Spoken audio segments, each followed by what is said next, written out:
My sister was set to marry a guy who was a complete douchebag.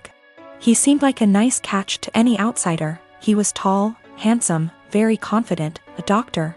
Basically the sort of guy any woman would swoon over.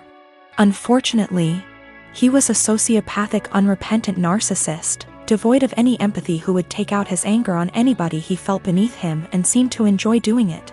You know how basically they say, don't look at how your partner treats you, look at how he treats others. And that's how he'll eventually treat you.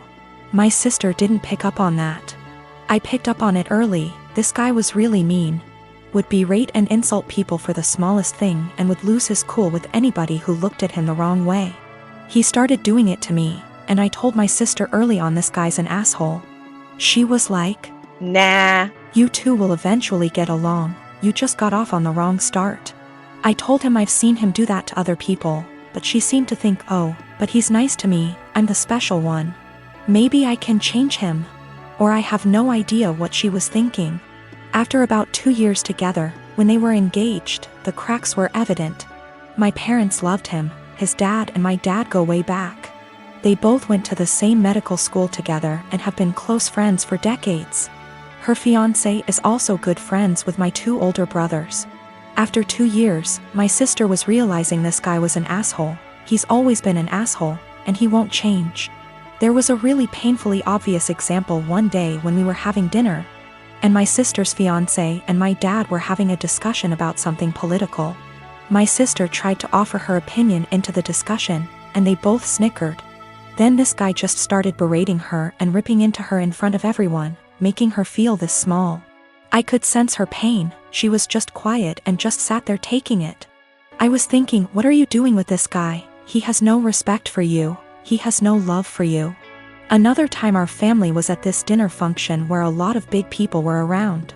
My sister's fiancé completely left my sister alone at the table with me, and was sitting at this other table with 2 women, very obviously flirting with them semi-drunk. He just left her all alone at the table. I asked her what was wrong, why was he ignoring her? She told me they had had an argument earlier and this was his way of punishing her. You see what I mean when I say this guy is a complete sociopath? My sister and I are really close, and even though I'm younger by far, little brothers aren't devoid of wisdom. And I've been urging her from day one to break up with this guy before she gets in too deep. Well, now that she'd spent 2 years with him and was engaged, she was obviously in too deep. And she used to tell me about all the outbursts he has, how he treats her with no respect. We often had long discussions, just me and her, where she'd spill open like a can of beans and just divulge all the bullshit that he's put her through recently. Sometimes she'd cry and I'd be there to help her out, but she still seemed to want to stick with him. She actually convinced herself that he loved her behind all that horrible treatment, and couldn't pull herself to cancel the engagement, what with our parents, his parents, everyone counting on it. She knew they'd all say she's crazy, turning down this smart, handsome doctor. I kept urging her to break up, but she stuck with the he'll change or he loves me deep down excuses. It all came to a heads when one day she very publicly exploded at him. We were having a huge dinner, both sides of our families, and I was sitting next to him. He kept bullying me the entire night. Move your elbows over, couldn't you wear something a bit more presentable? Stop sticking your hand out like that, it's rude, don't you think you've had enough of that? If I asked him to pass a bowl or the sauce or something, he'd hand it over but then pull away and be like, say please, say thank you. He was smiling the entire time, laughing. My 2 older brothers were also snickering. They didn't seem to mind this guy was publicly bullying me and having fun with it. He and my dad started having one of their conversations again, and my dad started airing out all his general frustrations and disappointments regarding me. And they started both talking about my life openly in front of me. Her fiancé then turned to me and started openly lecturing me, and when I tried to ignore him, hey, are you listening to me? What's the matter with you? Your dad never taught you any respect? My sister just then basically exploded. She was sitting at the other side of the table, guessing she didn't want to be near him, but she was watching what was going on the entire time. My sister just then basically exploded. She was sitting at the other side of the table, guessing she didn't want to be near him, but she was watching what was going on the entire time. University is starting back soon, so many of my friends started moving back to town. I am 17 female, live in a house with 5 friends. I wasn't born in the UK but moved here with my parents when I was 17. We come from another European country, so I speak my native language, English, which is far from perfect. I've been learning Spanish and English since I was little, and my Spanish is better than my English. I don't have an obvious accent in English, people just assume that I am Canadian. We had a small party on Saturday and one friend brought his new girlfriend, Jess. Jess 20, and she's the reason why I am posting here. Jess made sure to let everyone know that she's a polyglot and speaks multiple languages. I was obviously impressed. I study modern languages, meaning that I'm learning Italian and German on top of Spanish. And obviously I asked what languages she speaks: Spanish, Japanese, Arabic, my native language, German, Korean, and French. I told her how impressed I was and carried on with my evening. I had a short phone call with my mom, whom I obviously speak to in my native tongue, and I went out of the house to talk to her. Jess was out in the garden and heard my conversation, and she corrected me on my pronunciation. I told her that she was in the wrong and she insisted that she knows better. I didn't fancy getting into any arguments, so I ignored her and went back inside saying whatever. Later, I bumped my head and swore loudly in Spanish. I tend to code switch a lot when drunk, and she corrected my pronunciation, which was funny because it was her who was incorrect. I ignored her again. A while later I wanted my friend, who is from Spain, to hand me something, but I forgot how it's called in English. So I said, "Hand me Spanish word, please," knowing my friend would understand. Jess decided to correct me again, using completely incorrect word. My friend and I looked at each other, and me being drunk, I lost any self-control I had. I spoke to Jess in Spanish asking her what the hell she thinks she's doing. And she looked at me telling me that my Spanish was so wrong that she didn't understand a word. It wasn't, but okay. So I told her the same thing in my native tongue, to which she replied with the same thing. I laughed at her and told her it's my native language and she really shouldn't lie about being a polyglot and correcting people when she doesn't actually speak those languages. She was fuming. She tried to grab her boyfriend's hand and leave with him, but he was too drunk to care and just said, "Told you to stop lying." I don't know how she got my number, but she called me this morning screaming what an asshole I am to humiliate her like that, and if she knew I spoke the language, she wouldn't have corrected me. I do feel bad now. I realize how humiliating this must have been for her, but on the other hand, she shouldn't have been lying. Ex and I had way too young. We're friendly co-parents. One big rule we share is if our daughter breaks something, she pays for it. Now, sis and I are the only grandkids. Aunt never married. Instead, she worked with GMA and GPA at their Seams Tri-store, and took it over when they retired. Sis's girlfriend proposed last year. GPA offered to make FSIL a custom suit, which she was over the moon about. GMA had me ask Sis what her dream dress was and record the convo. Sis, thinking it was just between us, told me in great detail what her dream dress was, though said it was way too expensive. So she would get something much cheaper. Well, a few months later GMA surprised Sis with her dream wedding dress. It FOT perfectly and everyone cried. Sadly, GMA recently passed away, which hit us all hard.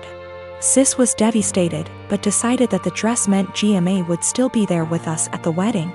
The issue comes in with C. She's very large, much larger than Sis.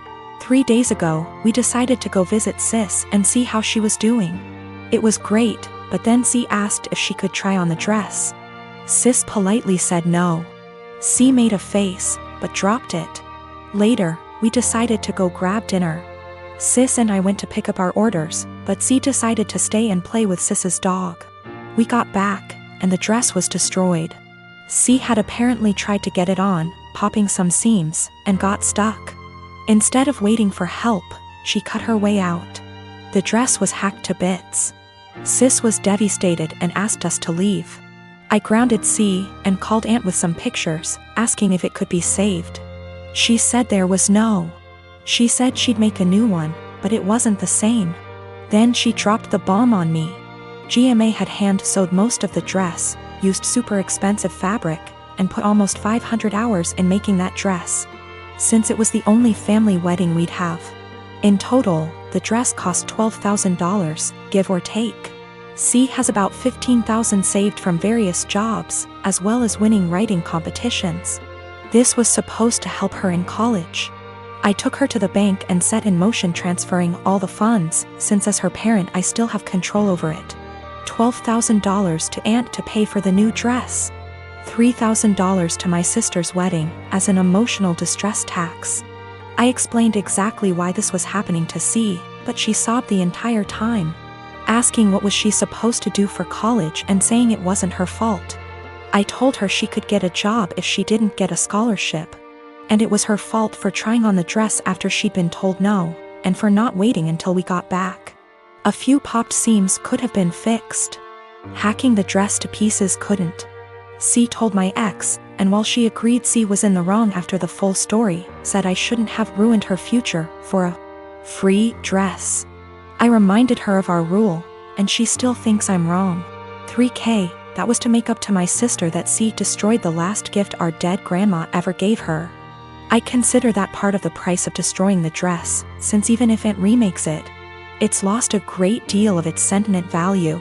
I pointed out how young we has her because I wanted to explain how a 31-year-old has a 16-year-old kid. I do not resent having her, she's the best thing I've ever done. I also brought up C's size because Sis has Crohn's disease and thus is very tiny. The dress was made her for size, and C is much larger than Sis. I love C as she is, but just holding the dress up, it was clear it wouldn't fit. The money was C's have fun at college money, not her college fund. My ex and I are paying for whatever scholarships don't. When she was asking what she would do for college, she was asking what did she do for fun and to buy things we didn't pay for. I got off the phone with my ex. I sent her the pictures, and she freaked. She apparently didn't believe me when I said it had been hacked apart, and believed it was just a few torn seams. She was pretty much on my side after. She told me that she spent the day badgering our daughter, asking her why she did what she did. And finally she cracked and said she was mad that grandma wasn't alive to make her a dress, and that it was unfair. My sister got a free beautiful dress as a reminder when my daughter got nothing, despite the many things she was given after the funeral. She tried it on, took it off when the seams popped, and then in anger hacked it apart. If she couldn't have a dress from grandma, no one could. Her own words. Honestly, knowing she did it on purpose has just made things worse. The fact that she could be so. My husband and I have been married for 21 years. We have 2 adult children, one is in college out of state and the other is in the Navy. When we first got married, my husband was in Navy, and we spent the first 10 years of our marriage moving from place to place, wherever his new duty station was.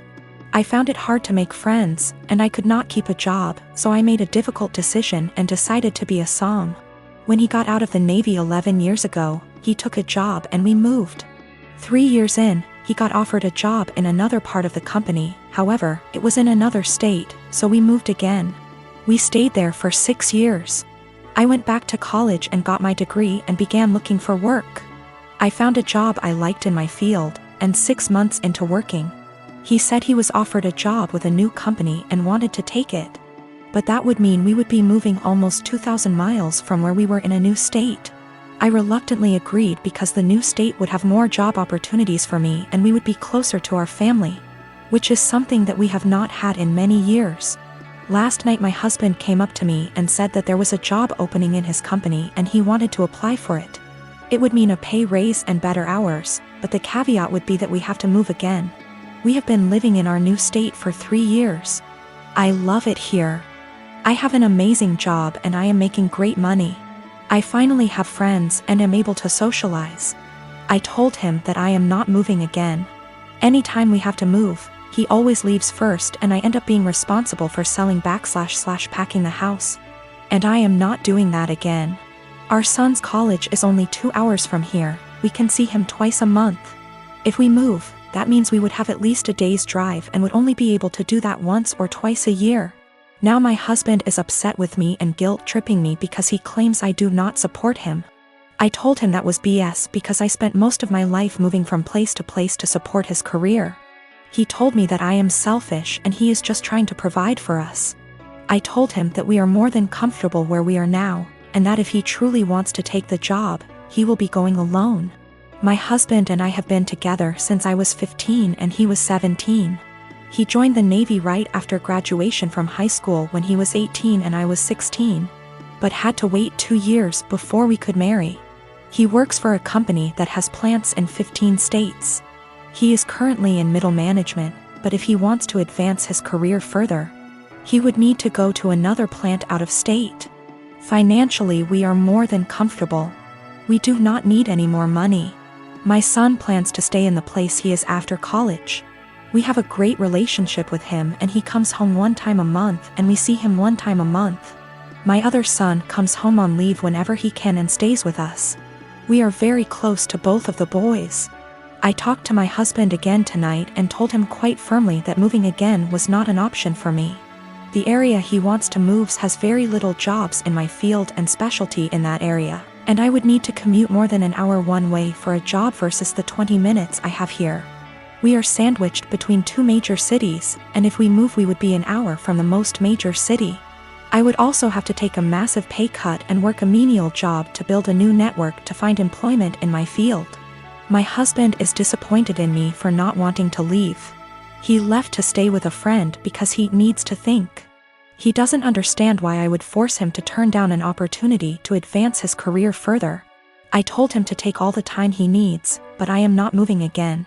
I said I would revisit the possibility when I am ready for retirement in 15 years, but no sooner.